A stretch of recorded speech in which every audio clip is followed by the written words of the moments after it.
Hello students, मैं सिर्फ अशोक कुमार। और ये जो वीडियो है ये क्लास 10 के लिए है, सब्जेक्ट साइंस। ठीक है, साइंस का जो इलेक्ट्रिसिटी चैप्टर तो अपन फिनिश कर चुके हैं। होप आपको समझ में आ गया अगर आपने उसके न्यूमेरिकल्स करने की कोशिश की होगी। ठीक है, आपको कोई भी डाउट तो आप मुझे क्वेरी कर सकते हैं। जो अपना नेक्स्ट चैप्टर जो चल रहा है वो चल रहा है magnetic effect of electric current. इसका एक वीडियो मैं आपको डिलीवर कर चुका हूं, जिसमें मैंने आपको जो बेसिक्स इंट्रोडक्शन थे जो आपकी बुक में नहीं थे कि नेचुरल मैग्नेट क्या होता है, आर्टिफिशियल मैग्नेट क्या होता है, उसकी जो थ्योरी थी मैग्नेटिज्म क्या होता है मैं आपको बता चुका हूँ। ठीक है, अब अपन क्या करते हैं, अपने टॉपिक को सिलेबस के हिसाब से स्टार्ट करते हैं। और आपके सिलेबस के अकॉर्डिंग जो सबसे पहला टॉपिक आता है वो आता है ऑरस्टेड एक्सपेरिमेंट। ठीक है, तो ऑरस्टेड एक्सपेरिमेंट क्या था? ऑरस्टेड ने सबसे पहले मैग्नेटिक फील्ड को इलेक्ट्रिक फील्ड के साथ कंबाइन किया था।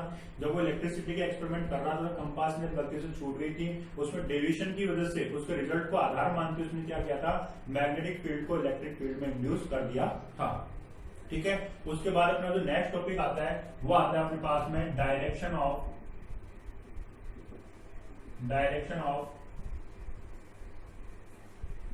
Magnetic field. Direction of magnetic field कि जो इलेक्ट्रिक करंट है उसके फ्लो की वजह से जो मैग्नेटिक फील्ड इंड्यूस हो रहा है उसकी डायरेक्शन क्या होगी। Because electric field and magnetic field both are the vector quantities. दोनों कैसे हैं? वेक्टर क्वांटिटीज हैं। ठीक है, जब दोनों वेक्टर क्वांटिटीज तो की डायरेक्शन क्या होती है, अपने लिए इंपॉर्टेंस रखती है। ठीक है, तो यहां से अपने पास में इलेक्ट्रिक फील्ड की डायरेक्शन तो अपन देख सकते हैं, सर्किट में करंट किस डायरेक्शन में फ्लो हो रहा है उस डायरेक्शन पे डिपेंड करता है जो इंड्यूस मैग्नेटिक फील्ड होगा। उसके लिए जो रूल काम में आता है, मैंने कल आपको वीडियो में बताया था, उस रूल का नाम है right hand rule. Right hand rule क्या बोलता है? According to right hand rule, whenever you wrap up a conductor such that the thumb shows the direction of electric field. जब आप कंडक्टर को इस तरीके से पकड़ने की कोशिश करते हैं कि जो अंगूठा है आपका, जो आपके राइट हैंड का जो अंगूठा है, थंब है, वो अगर इलेक्ट्रिक करंट को शो कर रहा है, इलेक्ट्रिक करंट की डायरेक्शन शो कर रहा है, तो जो आपकी रैपिंग अप ऑफ फिंगर्स होगी, जो फिंगर्स से जो रैपिंग अप होगी वो किसको शो करती है? Direction of magnetic field. तो सिंपल से इतना सा ध्यान रखना कि हम सपोज ये कंडक्टिंग वायर है, इसमें current bottom to top flow रहा है, ऊपर की तरफ फ्लो रहा है। तो अगर मैंने इसको ऐसे होल्ड किया, अंगूठा किसको शो कर रहा है, थंब किसको शो कर रहा है? इलेक्ट्रिक फील्ड को। तो ये जो मैग्नेटिक फील्ड है ये कैसा होगा? आपका एंटी क्लॉकवाइज हो जाएगा। तो अपन इसको देखते हैं कि सपोज दैट आपका क्या है, कोई भी कंडक्टिंग वायर, इस कंडक्टिंग वायर में क्या होगा, करंट या तो top bottom to top flow होगा या फिर क्या होगा आपका, ये करंट आपका डाउनवर्ड फ्लो होगा। जब ये ऊपर की तरफ फ्लो रहा है तो इसको यूं होल्ड करने की कोशिश करूंगा तो मेरी फिंगर्स कैसे जाएंगी, क्या जाएंगे? Inward to outward. तो मेरी फिंगर्स कैसे जाएंगी? ऐसे जाएंगी। तो ये कौन सा होता है आपके पास में? एंटी क्लॉकवाइज हो गया। लेकिन जैसे मैं इसको ऐसे करूंगा तो क्या होगा, ये हमेशा क्या होगी, आउटवर्ड टू इनवर्ड होगी। तो इसकी डायरेक्शन कैसे जाएगी आपके पास में? इसकी डायरेक्शन जाएगी आपके पास में क्लॉकवाइज। ठीक है, तो अगर current bottom to top flow होता है तो एंटी क्लॉकवाइज, अगर आपका जो करंट है वो टॉप टू बॉटम फ्लो होता है तो जो मैग्नेटिक फील्ड होगा उसकी डायरेक्शन कैसे होती है? क्लॉकवाइज होती है। इसी के बिहार पे एक अलग रूल भी बनाया गया था, स्क्रू रूल जिसको हम बोलते हैं। जब अपन स्क्रू को कसते हैं, स्क्रू को जब टाइट करते हैं तो इसको अपन न्यू टाइट करते हैं, तो टाइट होकर क्या रहता है, अंदर जाता है और न्यू घूमता है। तो अंदर जाने वाली डायरेक्शन अगर इलेक्ट्रिक करंट की है तो ये जो डायरेक्शन है ये किसकी होती है? मैग्नेटिक फील्ड की होती है। इट मीन अगर करंट अंदर की तरफ जा रहा है तो मैग्नेटिक फील्ड कैसा होगा आपका? क्लॉकवाइज। अगर स्क्रू बाहर आ रहा है तो आपका करंट कैसा है? बाहर की तरफ। तो मैग्नेटिक फील्ड कैसा रहेगा आपका? Anti clockwise. ये सिंपल सा रूल आपको याद रखना है, इसके बेसिस पे कई बार बोर्ड में क्वेश्चन पूछ लेते हैं। नेक्स्ट जो टॉपिक है वो अपने पास आता है मैग्नेटिक फील्ड। हल्का सा इंट्रोडक्शन मैंने आपको कल दे दिया था और आज अपन इसको देखते हैं एग्जैक्ट डेफिनेशन क्या होती है मैग्नेटिक फील्ड। तो इसको अपन रिलेट करने की कोशिश करते हैं इलेक्ट्रिक फील्ड की, जैसे अपने इलेक्ट्रिसिटी पढ़ा था। तो अपन डिवाइड करते हैं एक बार। इलेक्ट्रिक फील्ड की डेफिनेशन क्या थी? Electric field is a particular area around any charge in which another charge experiences either attraction और रिपल्सन। इलेक्ट्रिक फील्ड क्या था? किसी भी चार्ज के अराउंड वो पर्टिकुलर एरिया था जिसमें दूसरा चार्ज या तो अट्रैक्शन या रिपल्सन फील कर रहा था। तो उसी की डेफिनेशन अपन यहाँ देखते हैं। यहाँ पे एक छोटी सी चीज अपने वो ध्यान में रखनी है कि जितनी अपन डेफिनेशन, जितने अपन एक्सपेरिमेंट या डेरिवेशन करेंगे वो with reference to bar magnet करेंगे। किसके रेफरेंस में करेंगे? बार मैग्नेट के रेफरेंस में। और बार मैग्नेट का डायग्राम मैंने आपको बता दिया था, उसकी प्रॉपर्टीज मैंने बता दी थी। उसके दो पोल होते हैं, एक होता है नॉर्थ पोल, एक होता है साउथ पोल। जो इंटेंसिटी उसकी होती है उसको अपन बोलते हैं स्ट्रेंथ ऑफ पोल, जिसको स्मॉल एम से अपन डिनोट किया था। मैग्नेट को अपन ने कट करके देखा था हॉरिजॉन्टली और वर्टिकली, वो आप एक बार दोबारा देख लेना। अपन देखते हैं मैग्नेटिक फील्ड। तो आप इस डेफिनेशन को नोट डाउन कर लीजिए। What is magnetic field?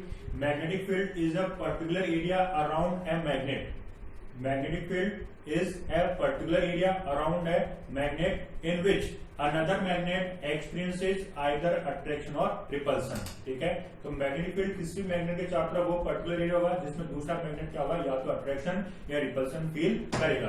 तो अपन क्या बोल सकते हैं कि सपोज दैट ये आपका क्या कोई भी बार मैग्नेट है, ये नॉर्थ पोल और ये साउथ पोल है, तो इसके चारों तरफ एक पर्टिकुलर एरिया तक क्या होगा, इसका एक इफेक्ट होगा, जिसको क्या बोलते हैं, मैग्नेटिक फील्ड बोलते हैं। सपोज दैट अगर ये आपके पास क्या है, ये नॉर्थ पोल और ये साउथ पोल है, ठीक है, अगर ये नॉर्थ पोल और ये साउथ पोल है, तो जब ये मैग्नेट यहाँ रहेगा तो इसके ऊपर कोई इफेक्ट नहीं होगा इसका, ना तो अट्रैक्ट और रिपेल होगा नहीं। जैसे ही ये इस पर्टिकुलर एरिया में आ जाएगा तो क्या होगा, इसको या तो अट्रैक्शन होगा या रिपल्सन होगा।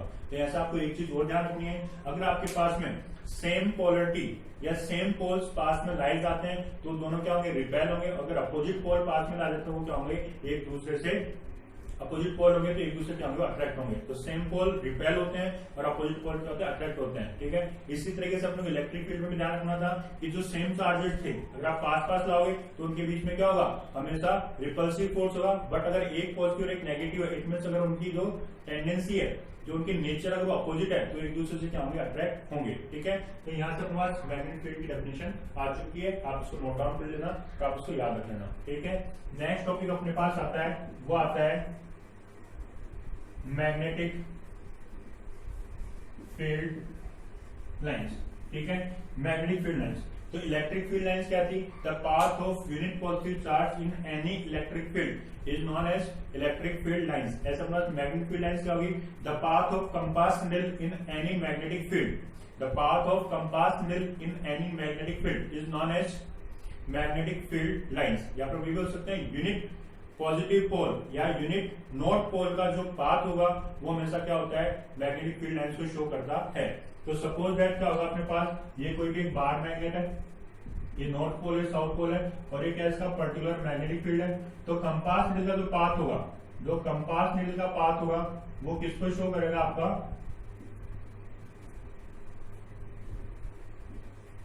मैग्नेटिक फील्ड लाइंस को शो करेगा। यहाँ पे मैग्नेटिक फील्ड लाइंस की कुछ प्रॉपर्टीज आती हैं, आपको याद रखना है, लिखते जाइए आप लोग। सबसे पहली प्रॉपर्टी नंबर 1 आगे लिखिए, जो मैग्नेटिक फील्ड लाइंस होती है वो हमेशा नॉर्थ जो पोल होता है उससे आउटवर्ड होती है, मतलब जो नॉर्थ पोल होगा उससे मतलब बाहर निकलती होंगी। ठीक है, तो आप पहले लाइन नोट कीजिए, magnetic field lines will outward from north pole, ठीक है, and inward from south pole.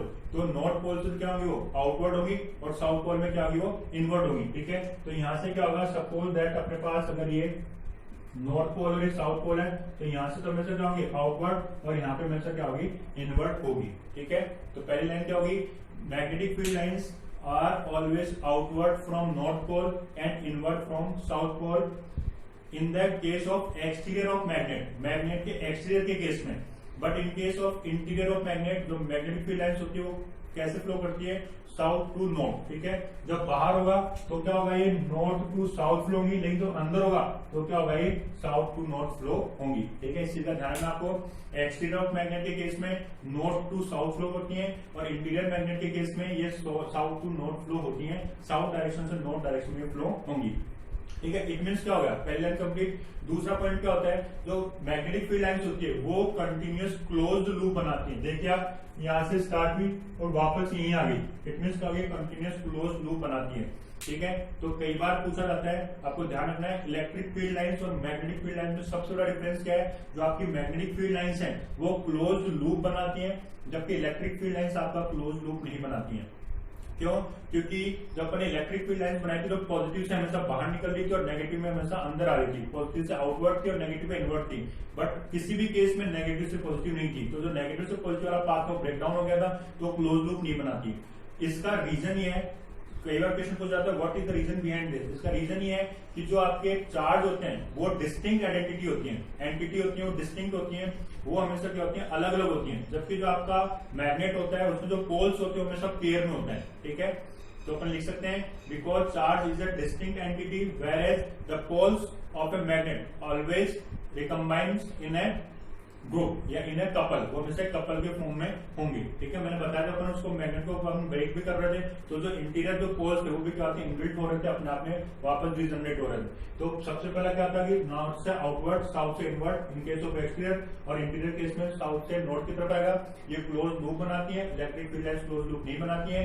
Reason ये था कि जो मैग्नेट होती है वो हमेशा पोल्स के पेयर के रूप में होती है, नॉर्थ और साउथ हमेशा एग्जिस्ट करेंगे, जबकि जो चार्ज होता है उसमें पॉजिटिव अलग हो सकता है, नेगेटिव अलग हो सकता है। तो डिस्टिंक्ट चार्ज होते हैं और एक ऐसा होता है आपके पेयर्स के फॉर्म में होता है। दूसरा जो अपना टॉपिक आता है मैग्नेटिक फील्ड लाइंस का, वो ये आता है two magnetic field lines never intersect each other. Same वही इलेक्ट्रिक फील्ड वाला, इलेक्ट्रिक फील्ड में भी क्या था, two electric field lines never intersect each other. तो यहाँ पे भी क्या देगा, two magnetic field lines never intersect each other because at the intersection point there will be two direction of magnetic field that is not possible। ठीक है, कि उस इंटरसेक्शन पॉइंट पे मैग्नेटिक फील्ड की कितनी डायरेक्शन होगी, दो डायरेक्शन होगी, जो पॉसिबल नहीं है। ठीक है, उसके बाद तीसरा जो टॉपिक आता है, तीसरा जो पॉइंट आता है वो आता है कि जो intensity of magnetic field lines है, जितनी ज्यादा ग्रुपिंग है, जितनी ज्यादा number of magnetic field lines है, अगर वो जितनी ज्यादा है तो उसकी इंटेंसिटी उतनी ज्यादा होगी। इट मीन द ग्रुपिंग या number of magnetic field lines shows the intensity of magnetic field. जितनी ज्यादा मैग्नेटिक फील्ड लाइंस होगी उतना ही ज्यादा क्या होगा आपके पास में मैग्नेटिक फील्ड इंटेंसिटी होगी, वहां पे मैग्नेटिक फोर्स होगा वो उतना ही ज्यादा होगा। तो इस तरह से क्या था, 2-3 अपने इसके टॉपिक पढ़ लिए। इसके बाद अपने पास नेक्स्ट टॉपिक आता है, वो आता है magnetic flux. Magnetic flux, magnetic flux क्या होता है, सिंपली डेफिनेशन आपको याद रखनी है, the total number of magnetic field lines passing through a particular area. किसी भी एक पर्टिकुलर एरिया में, कोई भी अपने एक पर्टिकुलर एरिया लिया, उसमें जो total number of magnetic field lines अपन उनको काउंट कर लेंगे, तो the total number of magnetic field lines passing through a particular area is known as magnetic flux. इसी तरह से इलेक्ट्रिक फ्लक्स होता है, the total number of electric field lines passing through a particular area is known as electric flux. और इसको अपन denote करते हैं किससे, फाई से। किससे डिनोट करते हैं इसको, अपन फाई से डिनोट करते हैं। तो अभी अपने क्या रिवाइज करना है, जो डायरेक्शन ऑफ मैग्नेटिक फील्ड उसको रिवाइज करना है, मैग्नेटिक फील्ड क्या होता है इसको रिवाइज करना है, मैग्नेटिक फील्ड लाइंस क्या होती है उसको रिवाइज करना है, इसकी प्रॉपर्टीज क्या होती है अपने उसको रिवाइज करना है। उसके बाद में मैं आपको जो मैग्नेटिक फील्ड लाइंस है वो 2 या 3 कंपोनेंट्स के मैं आपको ड्रॉ करके बता रहा हूँ। कई बार डायरेक्टली बोर्ड के अंदर पूछा जाता है, draw the magnetic field lines for a circular loop, draw a magnetic field lines for a solenoid, draw a magnetic field lines for a straight wire. तो मैं आपको तीनों की मैग्नेटिक फील्ड लाइंस ड्रॉ करके दिखाता हूँ, वो आप लोग उतार लीजिए। कई बार बोर्ड में डायरेक्टली क्वेश्चन पूछ लेते हैं कि draw the magnetic field lines for a bar magnet, draw a magnetic field lines for a straight wire, draw a magnetic field lines for a circular loop. तो अपने डायरेक्टली क्या होता है, पेंसिल की हेल्प से अपने क्या होता है directly magnetic field lines draw करनी होती है। तो सबसे अपन देखते हैं स्ट्रेट वायर के लिए। तो सपोज दैट आपका स्ट्रेट वायर है, अगर इसमें करंट अपवर्ड फ्लो है, ठीक है, अगर आई अपवर्ड फ्लो है तो ये ऐसा होगा, तो मैग्नेटिक फील्ड लाइंस कैसे होगी इसकी, ऐसे होगी कुछ, ठीक है, या फिर ऐसे होंगी, या फिर ऐसे होंगी, ठीक है। तो क्या होगा, याद ध्यान रखना आपको, इसको अपन वन वर्ड में बोल सकते हैं कोसेंट्रिक सर्कल्स। अगर आपके पास में क्या है, कोई भी स्ट्रेट वायर है तो इसकी मैग्नेटिक फील्ड लाइंस क्या होगी, कोसेंट्रिक सर्कल्स, मतलब वो सर्कल्स जिनका सेंटर एक है बट उनकी रेडियस अलग अलग है, ठीक है। सपोज दैट अगर इसमें डायरेक्शन क्या होगी, आपकी डाउनवर्ड फ्लो हो रही है, तो उस केस में क्या होगा, आपका जो मैग्नेटिक फील्ड डायरेक्शन है उसकी क्या होगी, क्लॉकवाइज डायरेक्शन आ जाएगी। तो इस तरीके से वो भी क्या होगा, आपका एक कोसेंट्रिक सर्कल को ही फॉर्म करेगा। तो आपको क्या करना है, एक पॉइंट को अज्यूम करते हो तो सर्कल बना के क्लॉकवाइज एंटी क्लॉकवाइज डिपेंड करता है कि आपका करंट अपवर्ड फ्लो है डाउनवर्ड फ्लो है, उसके हिसाब से आपको क्या करना है, मैग्नेटिक फील्ड लाइंस को ड्रॉ करना होता है। दूसरा आपके पास मतलब फॉर ए सर्कुलर लूप। तो सपोज दैट आपका क्या है, सर्कुलर लूप है, ठीक है, और इसके 2 टर्मिनल है, करंट आपका यहाँ से ऐसे फ्लो है, ठीक है। तो जब करंट फ्लो हो रहा है इसमें क्या होगा, हर पॉइंट पे डायरेक्शन आपको अलग अलग नोट करना होगा। जब करंट ये ऐसे फ्लो रहा है, ठीक है, तो यहाँ पे क्या होगी, ये ऐसे होगी मैग्नेटिक फील्ड लाइंस, यहाँ पे क्या होगी, ऐसे होगी, ठीक है, यहाँ पे कैसे होगी, ऐसे होगी। तो आपको क्या करना है, यहाँ पे हर जगह पे एक एक मैग्नेटिक फील्ड लाइंस को शो करना है। जब यहाँ पे होगी तो क्या हो जाएगी, इस तरीके से करंट इधर हो रहा है, ठीक है, करंट इधर है, तो क्या होगी, मैग्नेटिक फील्ड लाइंस आपकी ऐसे हो जाएगी, ठीक है। तो इसमें सर्कुलर लूप में आपको क्या करना है, हर पर्टिकुलर पॉइंट पे आपको करंट को देखना है, उसके थंब के एक्सप्रेशन हिसाब से जो अपने फिंगर की जो रैपिंग अप है उसके हिसाब से आपको क्या करना है, मैग्नेटिक फील्ड लाइंस ड्रॉ करनी है, ठीक है। थर्ड आता है बार मैग्नेट के लिए। तो बार मैग्नेट में आपको क्या करना है, ये आपका हो गया नॉर्थ पोल, ये हो गया साउथ पोल। तो बिल्कुल सिंपल सा आपको क्या करना है, इस तरीके से नॉर्थ से बाहर, साउथ से अंदर, नॉर्थ से बाहर और ये साउथ के अंदर। तो इस तरीके से आपको क्या करना होती है, मैग्नेटिक फील्ड लाइंस को ड्रॉ करना होता है। ठीक है, तो ये 3 मैंने आपको बता दिए, आप लोग इनको बना के देख लेना अलग से एक बार। ठीक है, और इनको आप नोट डाउन कर लीजिए। अब जो नेक्स्ट क्लास होगी उसमें अपन देखेंगे सोलेनॉइड क्या होता है, इलेक्ट्रोमैग्नेटिक इंडक्शन क्या होता है, ठीक है, इलेक्ट्रोमैग्नेटिक फोर्स क्या होता है। ये इंपॉर्टेंट टॉपिक है जो बोर्ड में हर साल पूछे जाते हैं, उनको अपन देखेंगे नेक्स्ट वीडियो लेक्चर में। जो आज के जो टॉपिक्स थे आप उनको दोबारा रिवाइंड करके देखना, याद करना, बार बार देख के उनको उतारने की कोशिश करना। आपको कोई भी डाउट है तो आप क्वेश्चन को कमेंट बॉक्स में डाल सकते हैं, क्वेश्चन आप मुझे भेज दीजिए, उसको मैं नेक्स्ट वीडियो में डिस्कस करूंगा। होप आपको समझ में आएगा। Thank you for watching.